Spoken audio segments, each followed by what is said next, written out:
जय हिंद साथियों, मैं Dhananjay study with MKS NGO के साथ आप सभी का हार्दिक स्वागत और अभिनंदन करता हूं। मित्रों, आज हम पढ़ेंगे क्लास 7 की ज्योग्राफी का पहला चैप्टर, जिसका नाम है मित्रों पर्यावरण यानी इन्वायरमेंट। तो चलिए शुरू करते हैं मित्रों। लंबी छुट्टी के बाद जब रवि स्कूल जा रहा था तब उसने देखा कि उसके स्कूल के निकट के खेल के मैदान में खुदाई हो रही है। वहीं एक मैदान उसके खेलने के लिए वहाँ पर था। लोगों ने बताया कि वहाँ अनेकों फ्लैट वाली एक बड़ी इमारत बनने वाली है। जब रवि को समझ में आया कि मुलायम घास, गेंदे के फूल, तितलियों वाला विशाल मैदान अब हमेशा के लिए नष्ट हो जाएगा मित्रों, तो उसकी आंखों से आंसू छलकने लगा। उसने यह बात अपने सहपाठियों को बताई। सुबह की सभा में प्रधानाचार्य ने भी बहुत उदासी से कहा, देखो हमारा पर्यावरण बदल रहा है। कैसे बदल रहा है? तो कक्षा में पहुंचकर रवि ने अपने शिक्षक से पूछा कि पर्यावरण क्या है, जो कुछ आप अपने आसपास देखते हैं।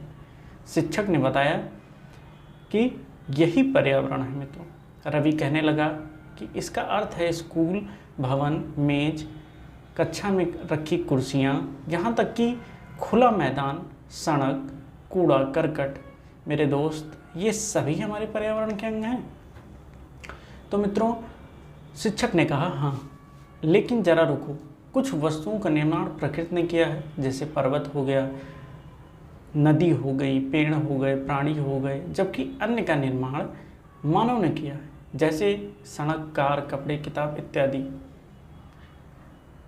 अब दो छात्र मिलकर कार्य कीजिए और अपने निकट एवं सहपाठी के साथ मिलकर प्राकृतिक एवं मानव निर्मित वस्तुओं की सूची बनाइए। आइए हम इस रोचक तथ्य को जान लेते हैं मित्रों कि पर्यावरण हमारे जीवन का मूल आधार है।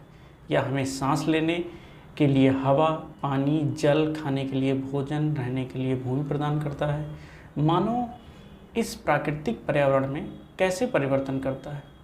कार का धुआं वायु को प्रदूषित करता है, पानी को पात्र में एकत्रित किया जाता है, भोजन को बर्तन में परोसा जाता है, भूमि पर कारखानों का निर्माण होता है।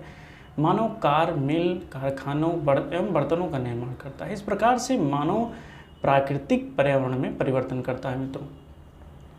रवि, परमजीत, जस्सी, मुस्तफ़ा, आशा सभी यह सूची बनाने के लिए उत्सुक थे।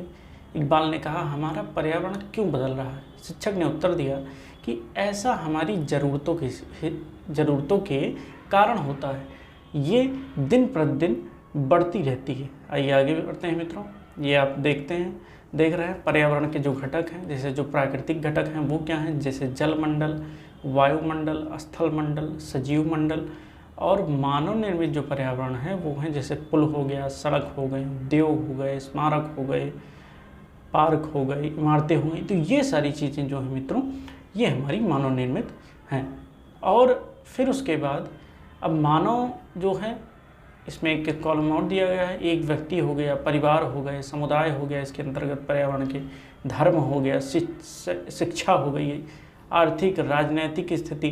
तो ये सारी चीज़ें सब मिलकर पर्यावरण का निर्माण करती हैं। इसलिए हम प्राकृतिक वातावरण में परिवर्तन करते हैं, कभी कभी उसे नष्ट भी कर देते हैं।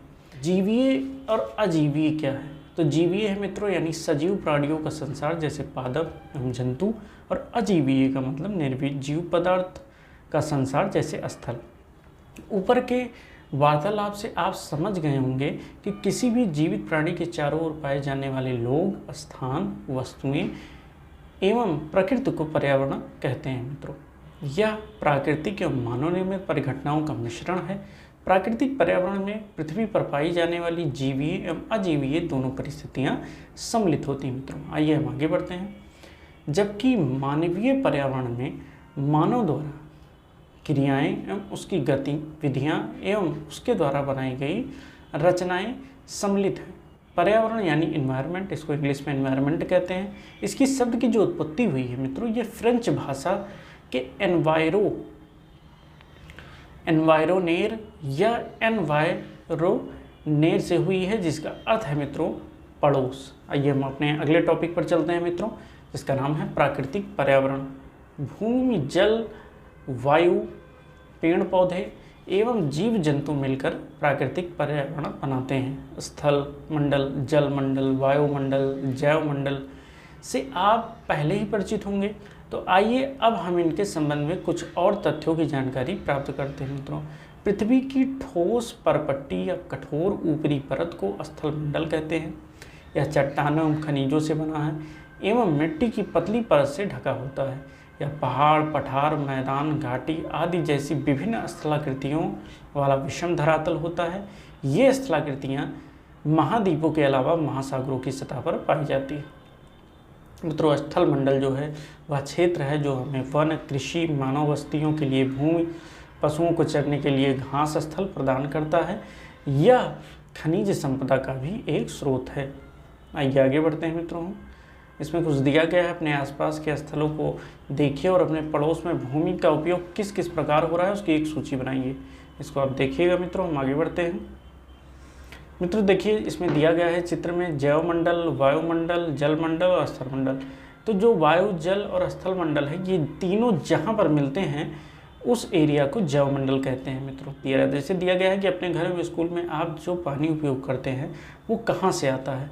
हमारे दैनिक जीवन में पानी के विभिन्न उपयोगों की सूची बनाइए। क्या आपने किसी को पानी व्रत करते देखा है? तो ये सारी चीज़ें हैं मित्रों जो बहुत ही ज़्यादा बढ़िया हैं। आइए आगे बढ़ते हैं। जल के क्षेत्र को जलमंडल कहते हैं। यह जल के विभिन्न स्रोतों जैसे नदियाँ, झील, समुद्र, महासागर आदि जैसे विभिन्न जलाशयों से मिलकर बनता है। यह सभी प्राणियों के लिए आवश्यक है। पृथ्वी के चारों ओर फैली वायु की पतली परत को वायुमंडल कहते हैं। पृथ्वी का गुरुत्वाकर्षण बल अपने चारों ओर के वायुमंडल को थामे रखता है। यह सूर्य की झुलसाने वाली गर्मी एवं हानिकारक किरणों से हमारी रक्षा करता है मित्रों। एक फैक्ट यहाँ दिया गया है, उसको पढ़ लेते हैं। स्कूल जाते समय आसमान को देखें और ध्यान दें कि कैसा है, वर्षा हो रही है या आसमान में बादल छाए हैं, कि तेज़ धूप है या कोहरा है। आइए हम अपने पैराग्राफ को आगे बढ़ते हैं मित्रों। इसमें कई प्रकार की धूल, जलवाष्प उपस्थित रहते हैं। वायुमंडल में परिवर्तन होने से मौसम एवं जलवायु में भी परिवर्तन होता है। पादप एवं जीव जंतु मिलकर जैवमंडल एवं सजीव संसार का निर्माण करते हैं। यह पृथ्वी का वह संकीर्ण क्षेत्र है जहां स्थल, जल एवं वायु मिलकर जीवन को संभव बनाते हैं मित्रों। परितंत्र किसे कहते हैं? तो वह तंत्र जिसमें समस्त जीवधारी आपस में एक दूसरे के साथ तथा पर्यावरण के उन भौतिक एवं रासायनिक कारकों के साथ परस्पर क्रिया करते हैं। किसके साथ क्रिया करते हैं? भौतिक एवं रासायनिक कारकों के साथ परस्पर क्रिया करते हैं जिनमें वे निवास करते हैं। ये सब ऊर्जा एवं पदार्थ के स्थानांतरण द्वारा संबंध है मित्रों।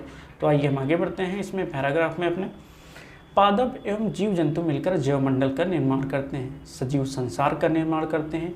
यह पृथ्वी का वह संकीर्ण क्षेत्र है मित्रों जहाँ स्थल, जल एवं वायु मिलकर जीवन को संभव बनाते हैं। परितंत्र क्या है मित्रों? ये बहुत ही इंपॉर्टेंट टॉपिक है। आइए इसको पढ़ते हैं।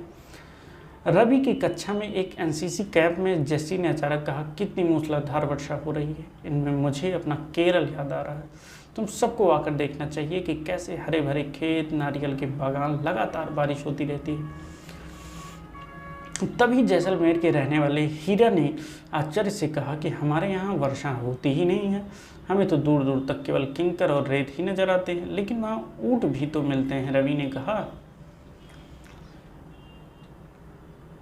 आइए आगे बढ़ते हैं मित्रों। हीरा ने कहा, ऊँट तो मिलेंगे ही, जब तुम हमारे रेगिस्तान आओगे तो तुम्हें सांप, छिपकली एवं कीट को भी देखने को मिलेंगे। रवि हैरत में पड़ गया। विभिन्न स्थानों पर पाए जाने वाले जीव जंतु, वनस्पति एवं लोगों के रहन सहन के तरीके इतने भिन्न क्यों हैं? क्या सभी का एक दूसरे से संबंध है? बिल्कुल, बहुत संबंध है। शिक्षक ने कहा, सभी पेड़ पौधे, जीव जंतु मानव अपने आसपास के पर्यावरण पर आश्रित होते हैं, प्रायः वे एक दूसरे पर भी आश्रित होते हैं। जीवधारियों का आपसी एवं अपने आसपास के पर्यावरण के बीच का संबंध ही परितंत्र का निर्माण करता है। अधिक वर्षा वाले वन, घास स्थल, रेगिस्तान, पर्वत, झील, नदी, महासागर एवं छोटे से ताल का भी एक परितंत्र होता है। क्या आपको लगता है कि जिस पार्क में रवि और उसके मित्र खेलते थे वह भी एक परितंत्र बनाता था? मित्रों, एक फैक्ट है कि प्रत्येक 5 जून को विश्व पर्यावरण दिवस मनाया जाता है मित्रों। यह एक शब्दावली है, वस्तु विनिमय। अब ये वस्तु विनिमय क्या होता है इसको हम जान लेते हैं। यह वस्तुओं की अदला बदली का व्यापार है जिसमें धन का प्रयोग नहीं होता है मित्रों। आइए हम आगे बढ़ते हैं। मानवीय पर्यावरण। मानव अपने पर्यावरण के साथ परस्पर क्रिया करता है, उसमें अपनी आवश्यकता के अनुसार परिवर्तन करता है। प्रारंभिक मानव ने स्वयं को प्रकृति के अनुरूप बना लिया था, उसका जीवन सरल था, आसपास की प्रकृति से उसे उसकी आवश्यकताएं पूरी हो जाती थी। समय के साथ साथ कई परिवर्तन और आवश्यकताएं बढ़ी। मानव ने पर्यावरण के उपयोग में उसमें परिवर्तन करने के कई तरीके सीख लिए। उसने फसल उगाना, पशुपालन, अस्थायी जीवन जीना सीख लिया। पहिए का आविष्कार हुआ, आवश्यकता से अधिक अन्न उपजाया गया।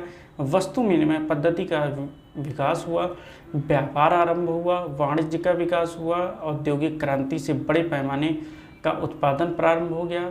परिवहन तेजी गति से प्रारंभ हुआ, सूचना क्रांति से पूरे विश्व में संचार सहज एवं द्रुत हो गया।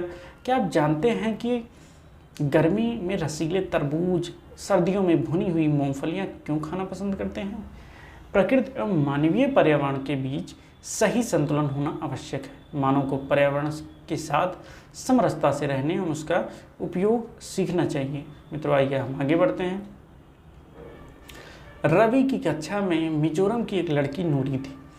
वह अक्सर अपने स्थान की हरियाली की बातें करती है।